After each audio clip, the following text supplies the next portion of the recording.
રાજકોટની સમરસકુમાર છાત્રાલયની અંદર વિદ્યાર્થીઓને જમવાની, પાણીની, લિફ્ટની જેવી અનેક પ્રાથમિક સુવિધાઓ બાબતે જે વિદ્યાર્થીઓને સમસ્યા હતી તે બાબતે અમે 2 દિવસ અગાઉ જ આ મુદ્દો જે તે સંબંધિત અધિકારીઓ સુધી પહોંચાડી અને હોસ્ટેલ ખાતે જ અમે હલ્લાબોલ કર્યો હતો.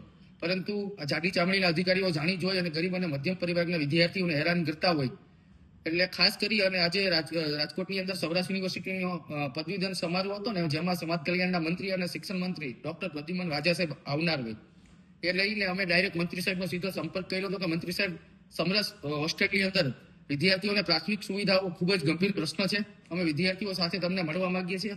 અમારી પ્રાથમિકતા વિદ્યાર્થીઓની સમસ્યાની હલ કરવાનો હતો.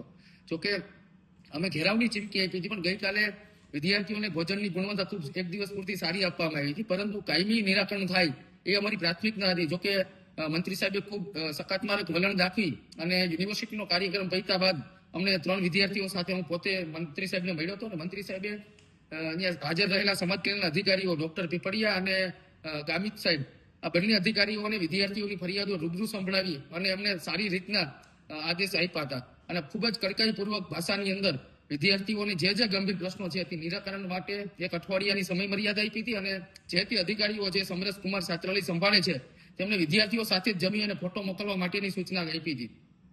એટલે ક્યાંક ને ક્યાંક વિપક્ષના પ્રતિનિધિને વિદ્યાર્થીઓ સાથે જાહેર કાર્યક્રમોની અંદર મળી અને મંત્રી સાહેબે વિદ્યાર્થીઓની સમસ્યાને પ્રાથમિકતા આપી એ ખૂબ જ સારી બાબત છે. અમે આ બાબતને આવકારીએ છીએ. આવનાર સમયની અંદર મંત્રી સાહેબે કીધું છે કે રાજકોટ જ્યારે આવીશ ત્યારે સમરસકુમાર છાત્રાલય છે ત્યાં વિદ્યાર્થીઓની સાથે હું સરપ્રાઈઝ રીતના ભોજન જમીશ અને જે તે પ્રશ્નો હોય એ તમે મંત્રાલય સુધી પહોંચાડો. એટલે અમારો મુખ્ય ધ્યેય એ જ હતો કે વિદ્યાર્થીઓની પ્રશ્નો, સમસ્યાઓ છે એનું હલ થવું. માત્ર વિરોધો કરવા કરતા ડાયરેક્ટ આવા ગ્રાઉન્ડ ટુ અર્થ મિનિસ્ટરો એને સીધો સંપર્ક કરવાનો અમે પ્રયાસ કર્યો હતો ને આ અમારો પ્રયાસ વિદ્યાર્થીઓને સીધો સંપર્ક કરી અને રૂબરૂ તમામ સમસ્યાઓ પહોંચાડી એ અમારો સફળ પ્રયોગ રહ્યો છે.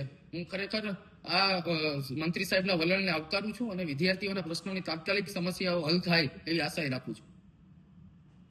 સાંજ સમાચાર ફેસબુક પેજને લાઇક કરો, વિડીયો શેર કરો અને વધુ વિગતવાર સમાચાર માટે sanssamachar.net વિઝિટ કરો.